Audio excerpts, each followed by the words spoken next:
So, you know.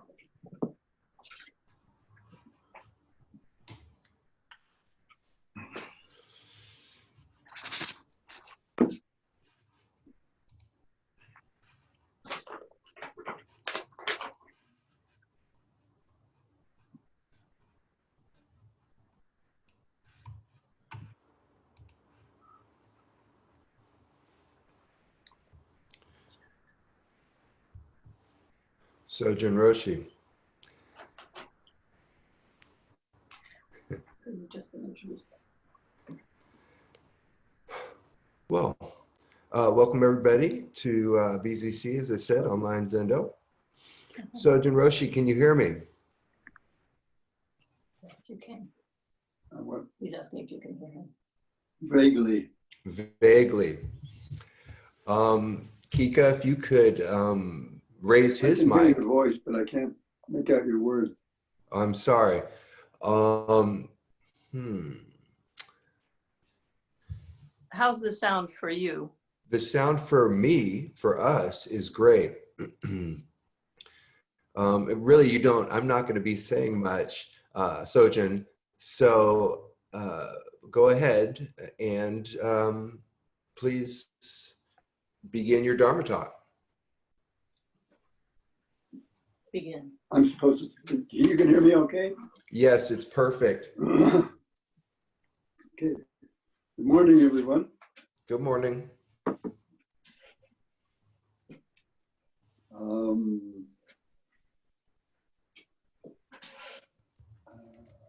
I hope everyone is okay. I haven't heard any really bad news about our Sangha members. We all seem to be, you know, practicing. Last time I spoke, I talked about various aspects of practice given the situation that we're all in. And today, I want to continue doing that. I think that my experience is that when we express something one time, people hear it, but it doesn't, carry over into our life so much. So we have to say something over and over again in order for it to really penetrate our psyche and our practice. So I'm going to go over some of these points again, I think. maybe they're different points, or at least remind us of how we practice during this particular time. And I also would like to have questions. I won't talk too long, and if I would like to hear questions. I would rather not say, are there any questions? And then fall into a deep silence. Because I know everyone has some questions. I mean, I think they do, we do. So anyway, when I think about this, our situation, it reminds me of these two terms, Gyoji and Dokkan. I talked about these a couple of years ago.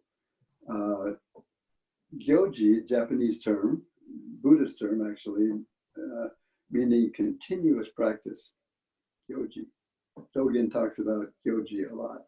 That and Suzuki Roshi talks about it a lot without mentioning the name.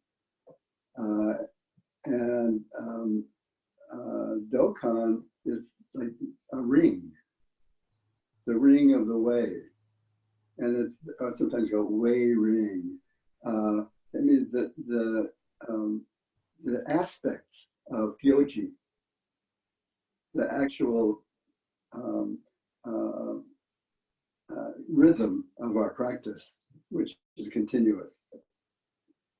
So to set up the rhythm is so important. I easily lose the rhythm.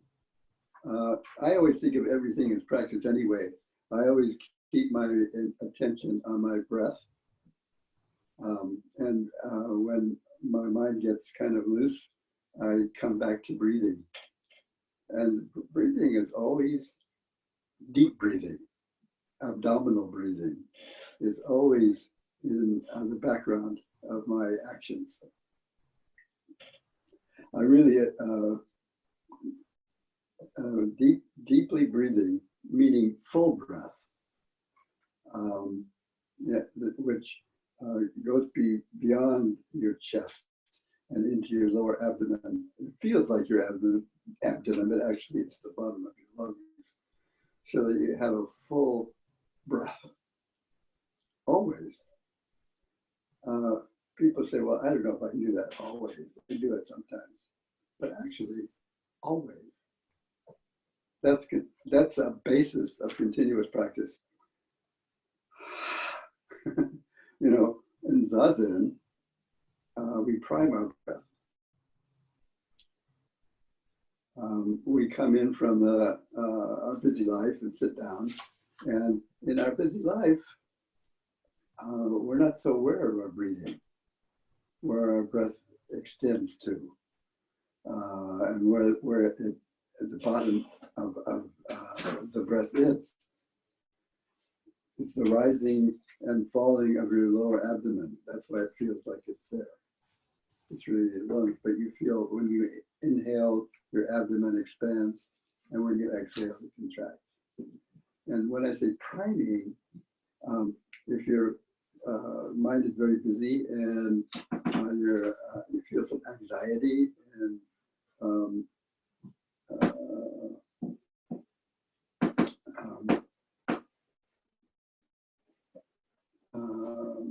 we're caught up in our mental constructions, to stop and prime our breath by taking a big breath like this and exhaling. When you take the breath, it's like a tire. Your waist is like a tire. There's a tire around your waist. And you take the breath and the tire expands. It's more like an inner tube.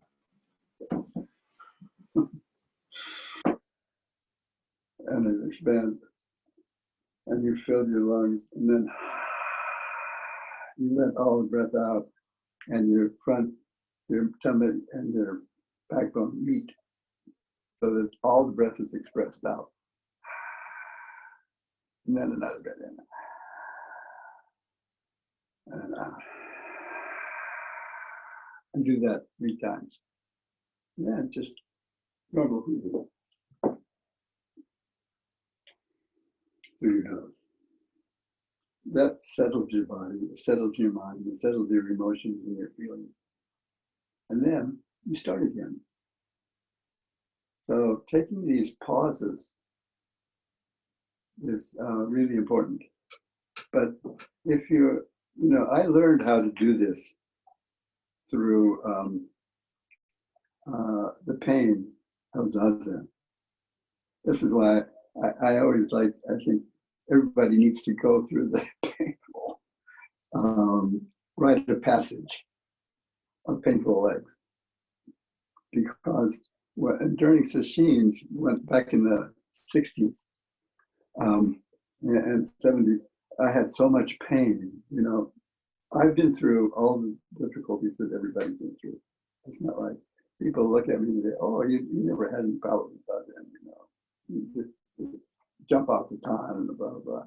But that's not true. I went through lots and lots of difficulty and pain. And what saved me was breath. God didn't work. Buddha didn't work. Calling on all the verities doesn't work. Just makes things worse. The only thing that worked, that carried me through and worked, was breathing, 1 breath at a time. You can't stay. You get to the point where you can't stay and you can't leave. That's the koan of Zazen. You can't stay and you can't leave. What do? So I was forced to 1 breath at a time. My whole body, mind was focused on each breath, and each breath covered the whole world.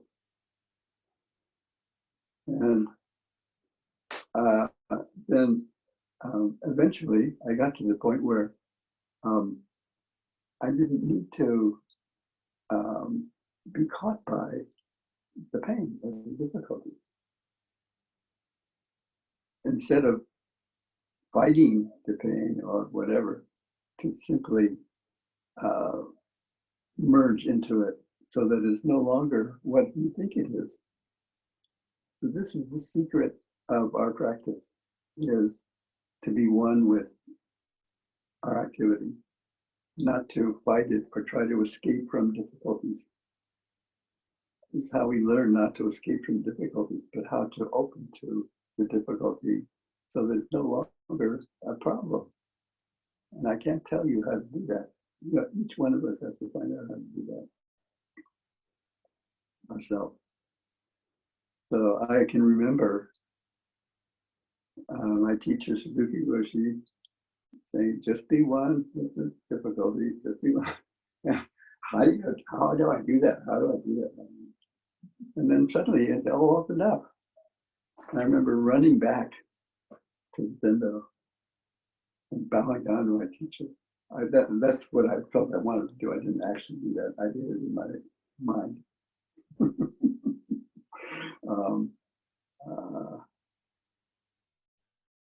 So practice becomes easier and easier for me.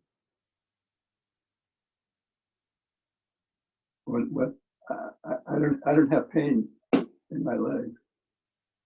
I mean, what other people would think of as pain in their legs, I have, but to me, it's not pain or anything. It's just some sensation that I have. I don't hold on to it. I remember Suzuki Roshi talking about when you're up in a tree and you fall from the tree, we should have the presence of mind to be able to find the branch.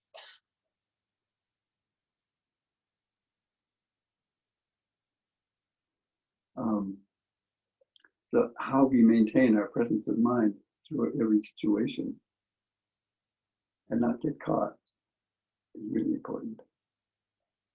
This is called freedom, total freedom.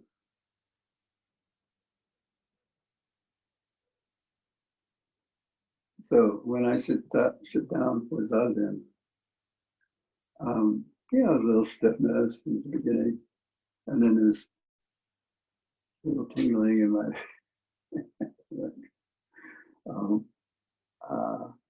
but I just open up to it. And I do not, if you grab onto anything, it has you. Whatever we pick up, I have this cup, but actually this cup has me as well. So how do I become one with the cup so that there's no space, there's no distance, even though there is distance, like 10 inches or something. That's not the bit distance I'm talking about. There's no separation. The cup is the cup, I'm me, but I am the cup, and the cup is me, and the cup is telling me something, it's telling me how to hold it so it doesn't drop. So everything is communicating with me. Everything I pick up or touch is saying something to me about how to relate to it. So the pain in the legs is telling you how to relate to it. If you don't listen, it wins, takes you over. So each one of us is teaching each one of us how to act together. When I'm relating to you, you're teaching me how to relate to you. And I have to pick up how to do that. It's not like I just have some idea in my mind about who you are. I just forget about who you are. I just have my mind totally open. we have Dokusan, my mind is totally open. I'm not thinking, oh, this is so-and-so, and they're like this, and I know what to expect. I take all expectations are out the window.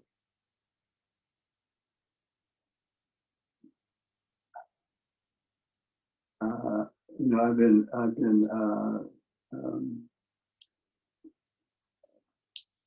editing Suzuki Roshi's lectures for a new book, and as I go through them, they're all saying the same thing. All of the talks. Don't be selfish. That's his whole message. Don't be selfish. And to approach each thing as if you had no idea what it is, so that you can actually see what it is.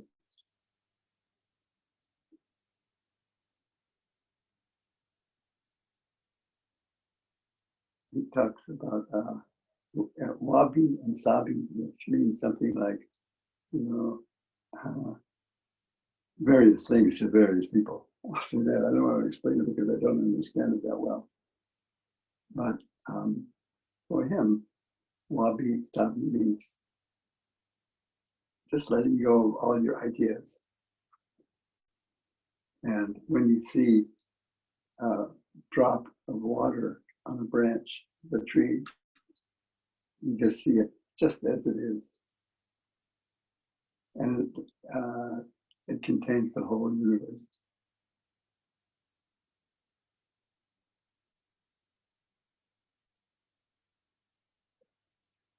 So we can actually enjoy our difficulty. That's the key. Everything is a challenge. I remember Master Hua back there in the 50s, 60s, Chinese master. We used to visit him once in a while, me and my friends. And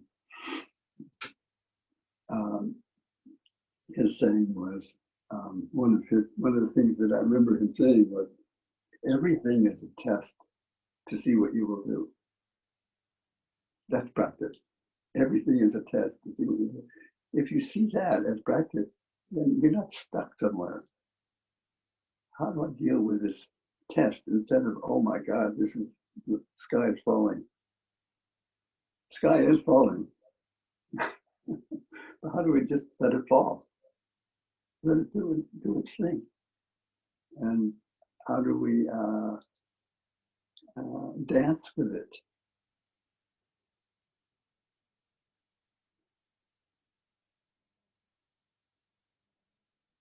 As someone, I remember seeing a bumper sticker once that said,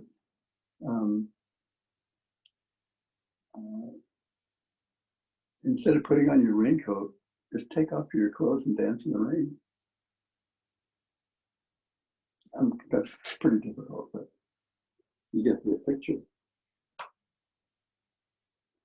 Anyway, I wrote a bunch of notes last night, and that was the beginning of what I was talking about, Gyojin and Dokan, continuous practice. So what Suzuki Roshi was talking about always, and that this is always one of the main themes of his talks, is practice is simply your life. How do you live your life without being caught by it?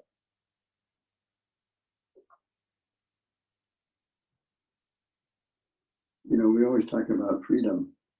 The United States is the land of the free. You have to earn it. The whole world is the land of the free, but not by legislation. Legislation won't do it. Actually, our country is being taken over by the fascists again. Ronald Reagan started it. Ronald Reagan and Ayn Rand, as you may remember, when selfishness is virtue. And that whole idea has been building up ever since, until we get Mr. Trump. the paragon of selfish virtue. And all those people who want to follow in their footsteps.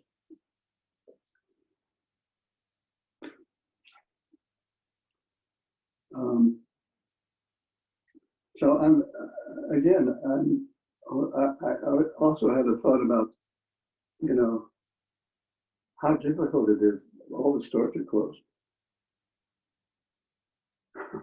You know, you want to get a pair of socks. You know, where do you, the kind of socks you like.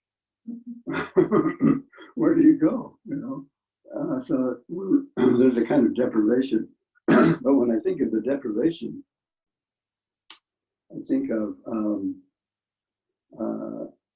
the refugees all over the world. This is predictable. There would be, in the 21st century, there'd be migrations, enormous migrations. And that's what's happening right now. And the heroics, the real heroics are among the refugees. You know, we have a hard time getting toilet paper. It's a big complaint about, you know, where's the toilet paper? But if you're a refugee, where's the toilet paper? If you're a refugee, where's the food? Where's the bedding? How do you take care of your kids on a long march? It's like incredible, totally incredible. And all the resistance. Everybody protecting their space from invasion of refugees. And the real people, the people who benefit the most, of course, are the wealthy. I don't want to go into politics, but life is political, so you can't help it. But those who make the biggest profits are the arms manufacturers. The arms manufacturers have people who go in and divide countries and societies against each other, and then supply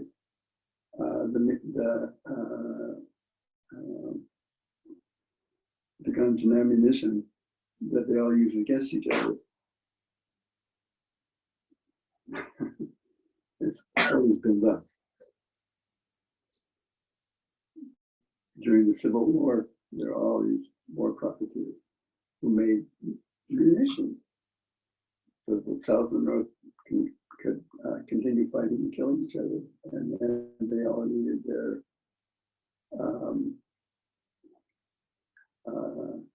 weapons.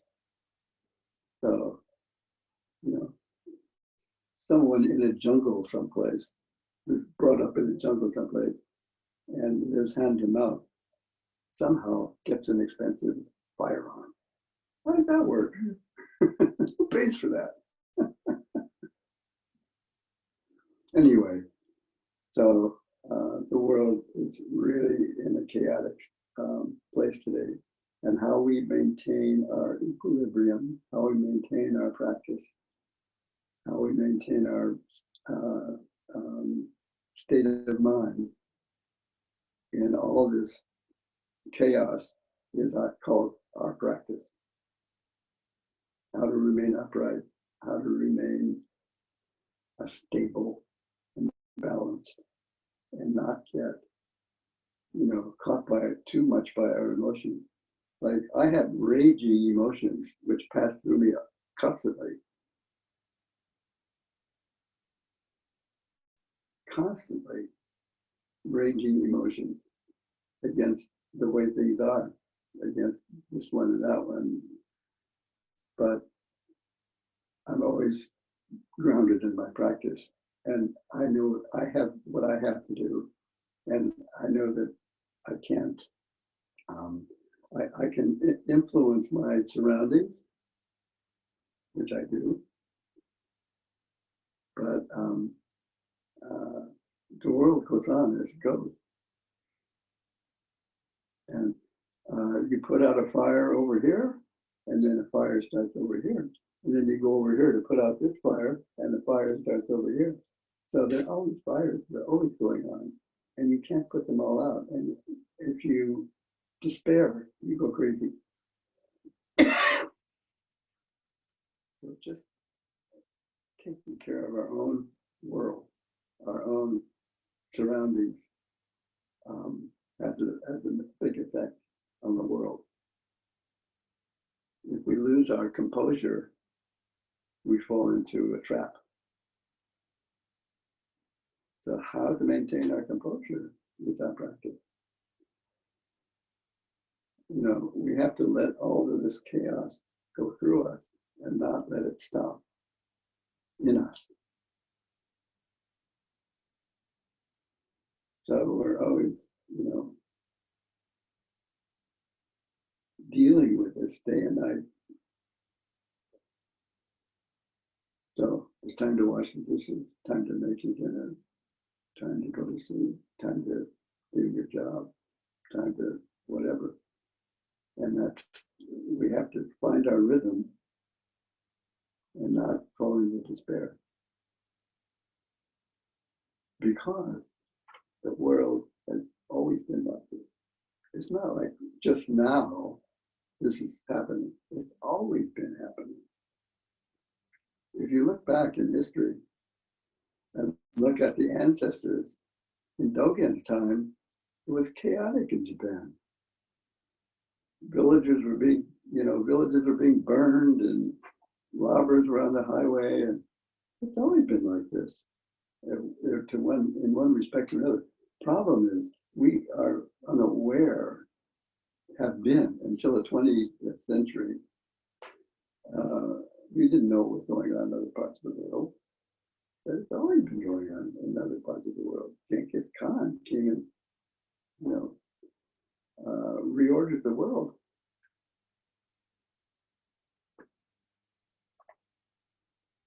So how we keep our, and so the ancestors have given us this practice. This is the way to negotiate through the world of chaos, through the Saha world, the world of suffering. Shakyamuni Buddha said, the only thing I'm teaching is suffering and how to deal with it. Sometimes called the end of suffering. But the end of suffering doesn't mean that suffering's over. It means you know how to deal with suffering. You know that suffering is not something that you will let overtake you. There's pain, and then there's suffering. Pain is pain, and suffering is when you don't like it, or when you don't want it. But suffering, pain is just pain. This is the secret of Zazen. Pain is just pain. It's just a sensation. We have these sensations. And when we try to escape from them, we suffer. So instead of trying to escape, to enter into,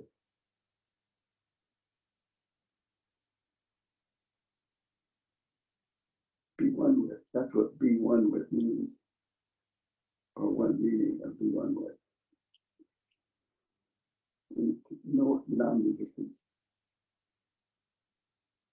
Just let things be, and be with things. Whether we like it or don't like it. So this wabi-sabi, as Suzuki Roshi did, means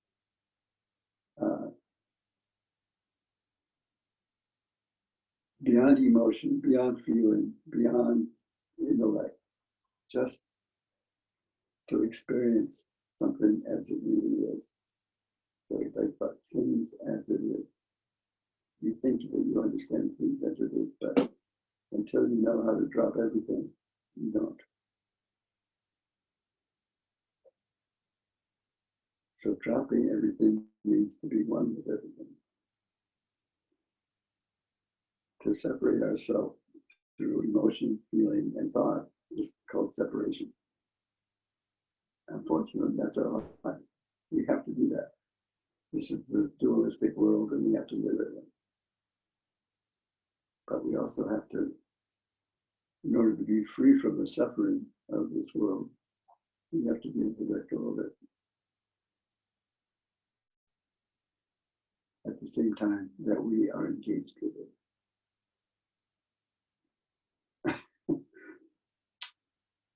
I wrote down all these things, but I never followed what I wrote down.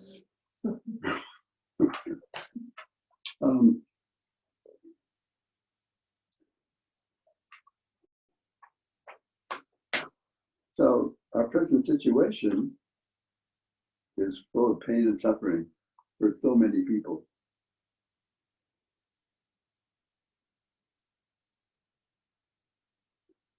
So in a way, I feel a little bit guilty because I don't have any of that. I mean, but somehow, I can go about my business. I can create my own rhythm. I don't have to worry about where the next meal is coming from. I mean, we are so blessed here. Our little inconvenience called the pandemic is nothing compared to what most people in the world are going through.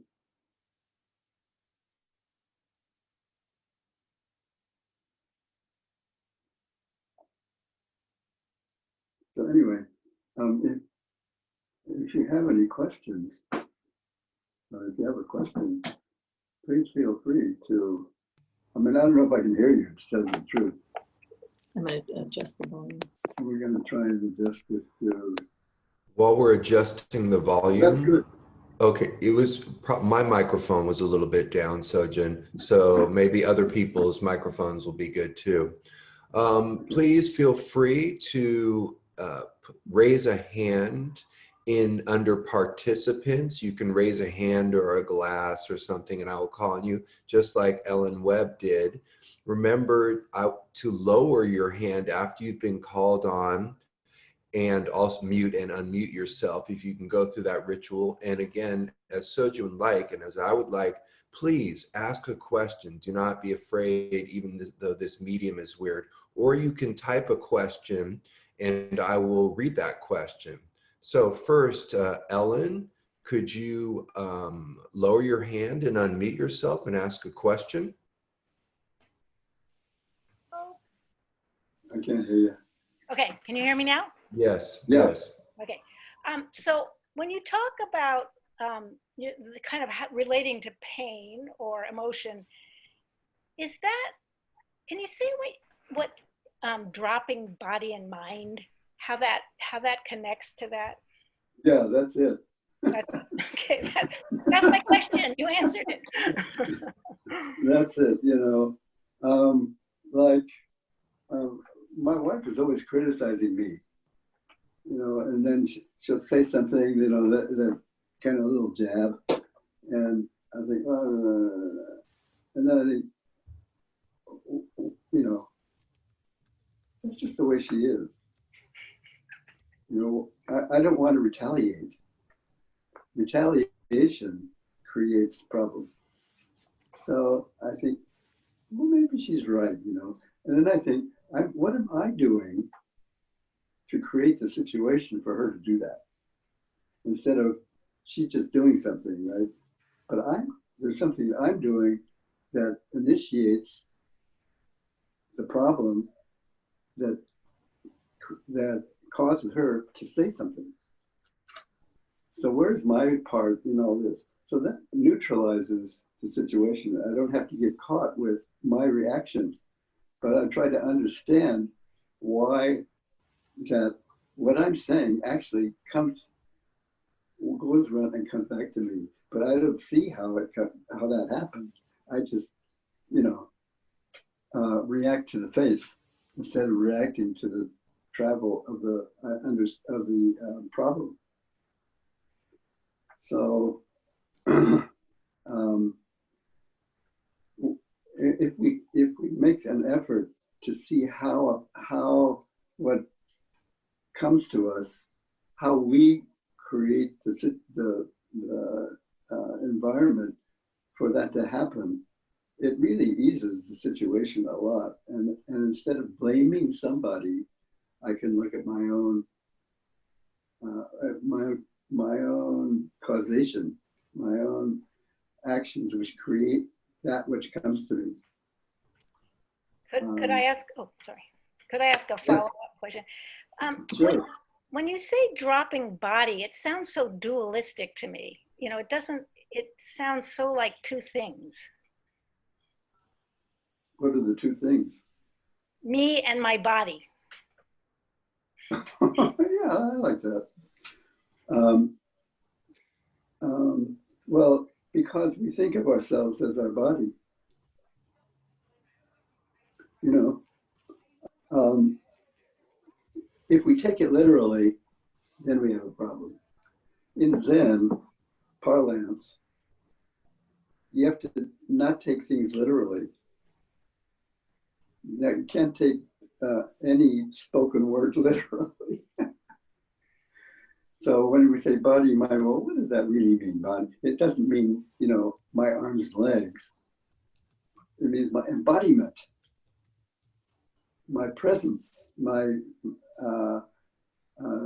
it could be my spiritual body, it could be my physical body, it could be my imaginative body. So drop body and mind. It's a good koan. Everything is you know, in Dogen's understanding, Dogen said, our practice is called Genjo Koan. Genjo means the koan of everyday life. The koan that is presented to us moment by moment as we live our life. So dropping body and mind, it means like letting go of our preoccupation with ourself. Okay. That's what it means. Thank you. Next up, Ben, I invite you to, and then we'll go Kurt and Joel. So next, Ben, turn on, yes, lower your hand and unmute yourself. All right. Can you hear me okay? Yes. Sojun, Roshi, thank you for your talk.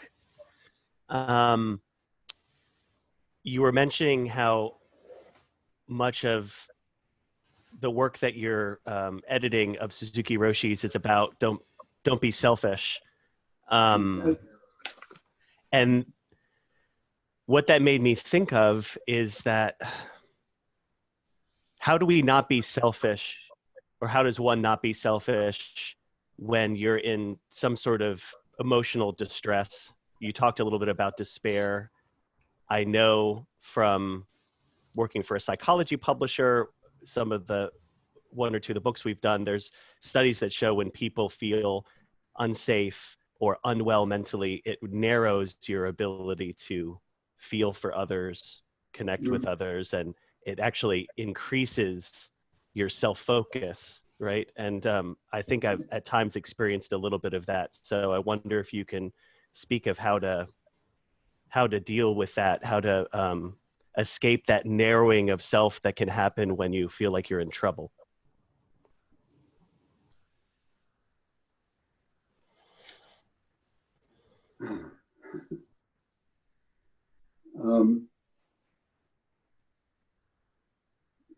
Well, you know, it would be good to have an example. Can you think of some example? Because otherwise it's kind of abstractness.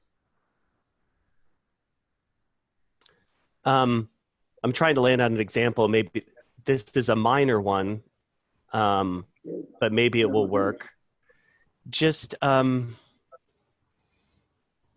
don't know if this quite lands on it, but I found since the lockdown, just a little rising of my, little narrowing of my patience, shortening of my patience, and a little rising of sort of grouchiness with my wife around the house. You know, we're both working from home in a small apartment.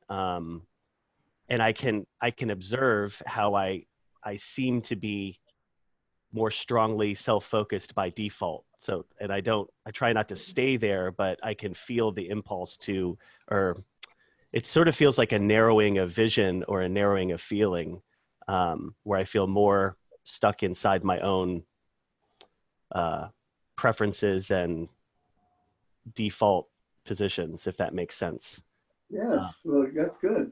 You know, just recognizing that is the beginning. And then realizing that, why is that happening? Or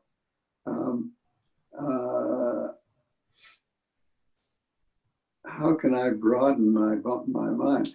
You know, when we're confined, I don't know if you've ever saw that Japanese movie, Woman in the Dunes, where these two people are trapped in a sand block, and there's no way to get out, because as they start to climb out of the sandbox, the sand just keeps, you know, they just keep sliding back, and there's no way to get out. So this is the great koan. So when you have that feeling, just how do I deal with this koan? This is my koan. Realize that you're given the koan. It's just a gift koan. Instead of feeling trapped, you should feel that, oh, this is a gift koan for me.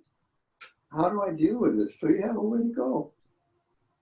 How do I actually let go of my self-centeredness?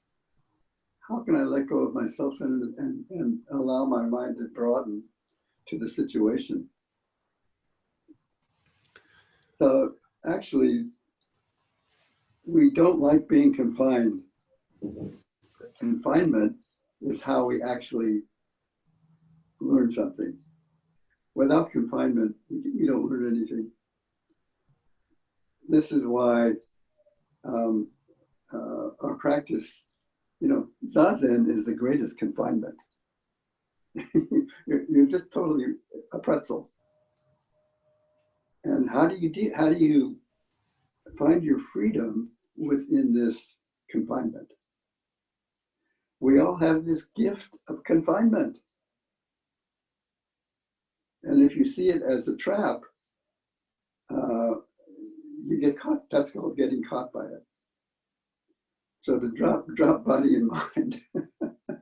So it's like to let go of your confinement. Your confinement is simply in your mind. It's not,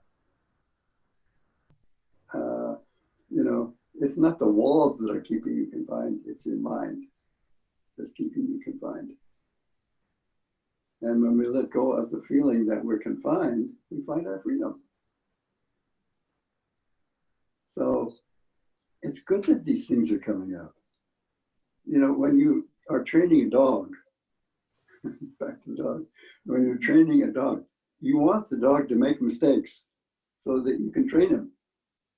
If the dog is not making mistakes, you can't train him. If he's not doing something that you don't want him to do, you can't train him. So you want him to do those things so that you can train him not to do those things. So everything is an opportunity.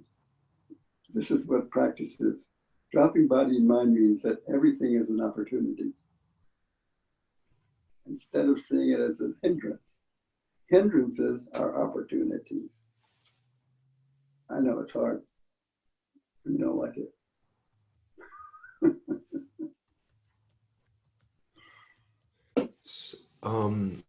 Next up, please, Kurt, I invite you to lower your hand and unmute yourself. And there are many questions and our time is closing. So please, let's keep our questions brief.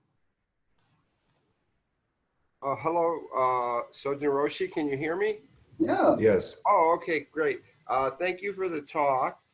As you were talking about, you know, being present in your life, with your experience, it came up for me that when I am present and sort of intimate with my experience, the thing that I notice that sometimes separates me or pulls me back from the world is my desire for things to be different or to be better or to want or a fear.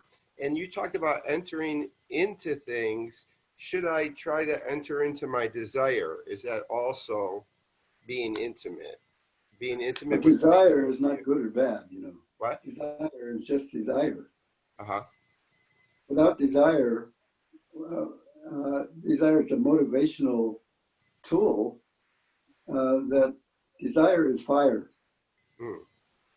Yeah, desire is fire. And so desire can be used in all kinds of ways. It can be used in an altruistic way, it can be used in a selfish way, it can be used, it's up to you how you want to deal with it or how you want to use it instead of it using you. When you are using desire, you are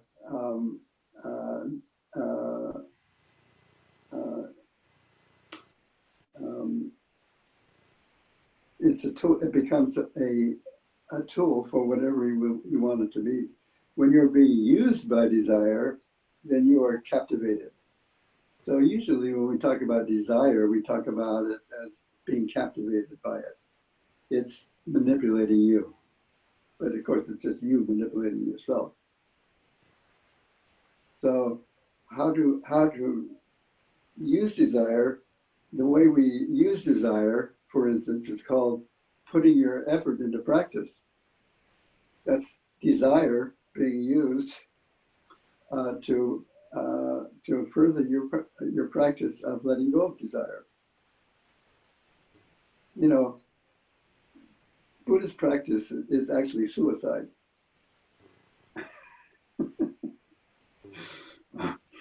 It's like we're it's not really suicide. Yeah. But it's like it's like you're not killing your ego, but by controlling your ego. So how we use our ego instead of our ego using us. So who's in control? Who's the master? That's a big koan. That's a regulation koan. Who is the master or the mistress or whatever? Who's in charge? Is your ego in charge? Is your desire in charge? Or what? Oh. Who's in charge? Thank you, Sojun. Sojun Roshi, we have a question from Kabir that's written down. He says, how can we remember to bring our attention to our breath in the storm of emotions? Well, breath just goes on whether we like it or not. And so we have to have some discipline. And the discipline, if you say,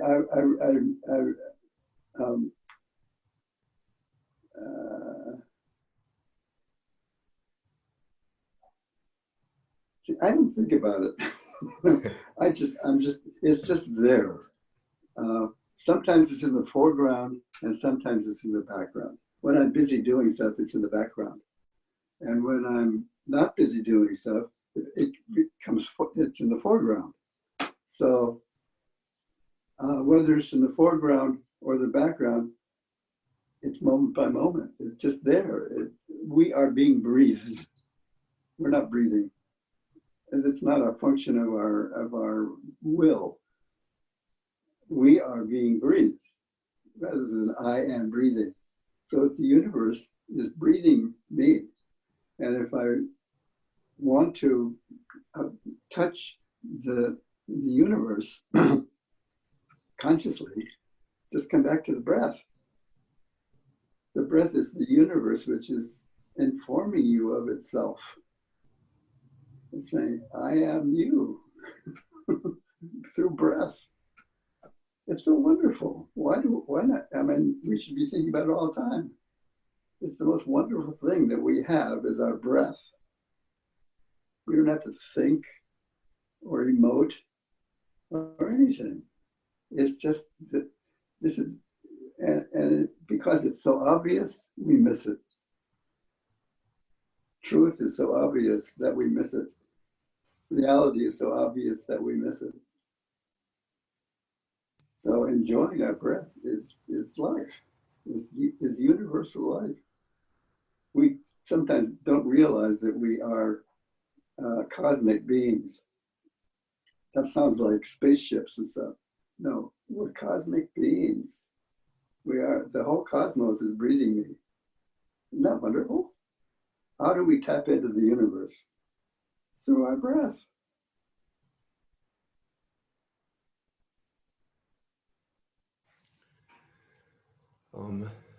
One final question.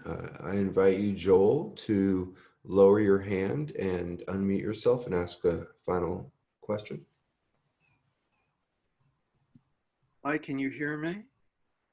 Yeah, sort of. Hi, Sojun Roshi. You were talking about the rhythm of practice. And right now, with the situation, I find that I've gotten myself into this wonderful thing, and I'm working on negotiating the new rhythm, because with all the Zoom stuff, whereas before all this, here in Santa Barbara, I go Sunday morning and I do my daily practice. And now I was counting 5 different Zen Zoom things, all of which are wonderful. And trying to do Tai Chi, which is wonderful. And of course, I'm doing my music, which is wonderful. But there's definitely a tension that happens because, you'll tell me, because I want to compose and it's going really well, and then I have a Zen thing, and so I do the Zen thing, and the Zen thing is wonderful, but the transition is a tense thing, and my mind goes fast during that time. So any help you can give me, that would be great. Well, don't be greedy. Yes, that sounds like good advice to me. You're welcome. Thank you. Nice to hear you, Joel. Great to see you, man. All right. So,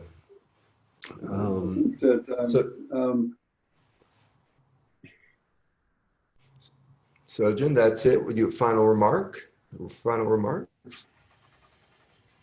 What's your name has a hand up? Yes. Okay. Linda? Is that it? Feel free to call on somebody.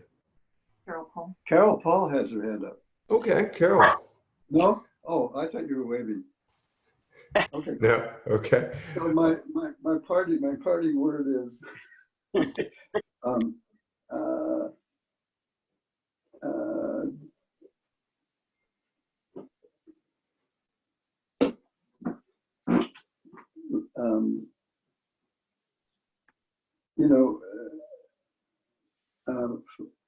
given our separation and our inability to be the Zendo and all that, when I'm practicing with myself in my space, I am always practicing with you at the same time. And if we all realize that we're practicing with each other, even though we're separated, that works. I don't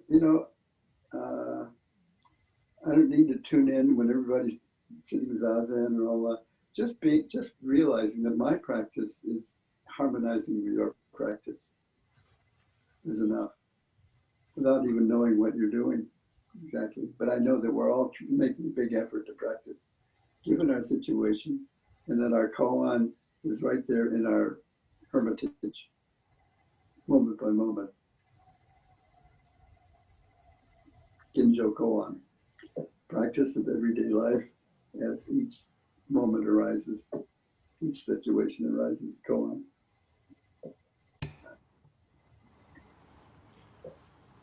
The koan being, how do we harmonize the cosmos with our daily, with washing the dishes?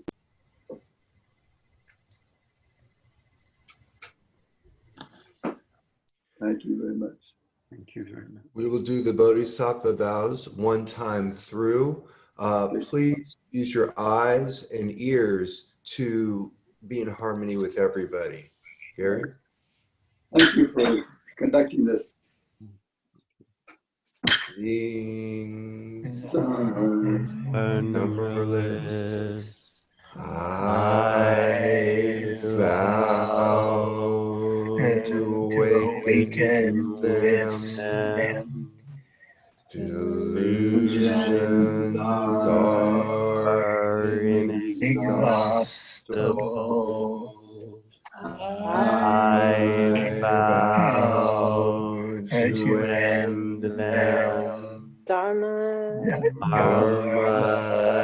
gates are boundless. I vow to end them. Buddha's way is unsurpassable. I vow to become it. Okay. Next time we'll pick out somebody to follow. Okay. Take care. Thank you. Okay, before we go, ladies, we missed them, we were off and on, but there are some announcements that we could all mute, and I'll mute you all. Mute all, okay. And I have a few announcements before we go. So let me get to those. You can hear me, good. So these are the announcements. First, new announcements, and then the regular announcements that we usually make. Vice Abbot Hosan Sanaki and senior students are offering individual practice discussion. See the website under About BZC for how to make an appointment. Next, the speaker this coming Saturday will be Judy Fleischman, who's on with us now. And next announcement, we continue to offer Zazen weekday mornings at 7:30 and evenings at 5:40. Our next All Sangha meeting will be a week from tomorrow at 7 p.m. And then the recurring announcements. There's daily Zazen. BZC is supported by our dues and donations. To support BZC by making a donation, please visit our website or, visit our website. For information and links to our online programs, please visit berkeleyzencenter.org. And now we will unmute everybody and have a minute. I'm thinking, yes. I'm thinking of having a kind of Zoom group Dokusan. So instead of like Dokusan one-on-one, to have maybe 10 people or something, and it's a open Dokusan.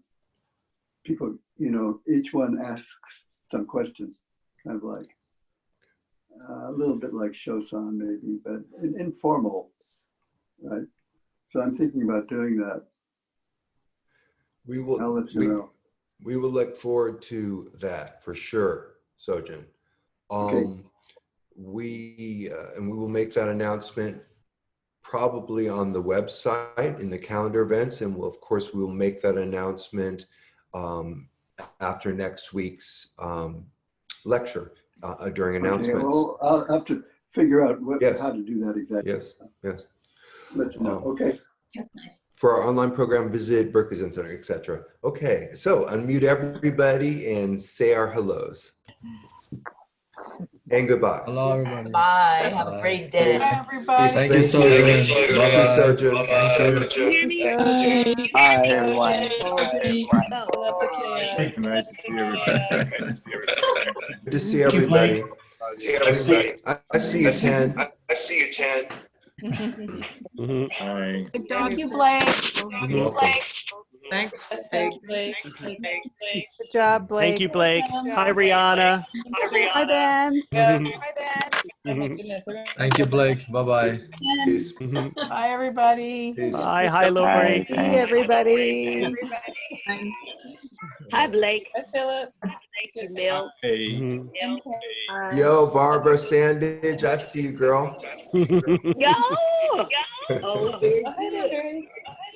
I love it. Your faces are so beautiful. Hey, Hey, Dan. Good to see you. See you too.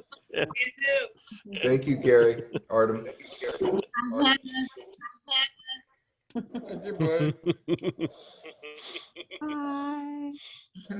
Rihanna.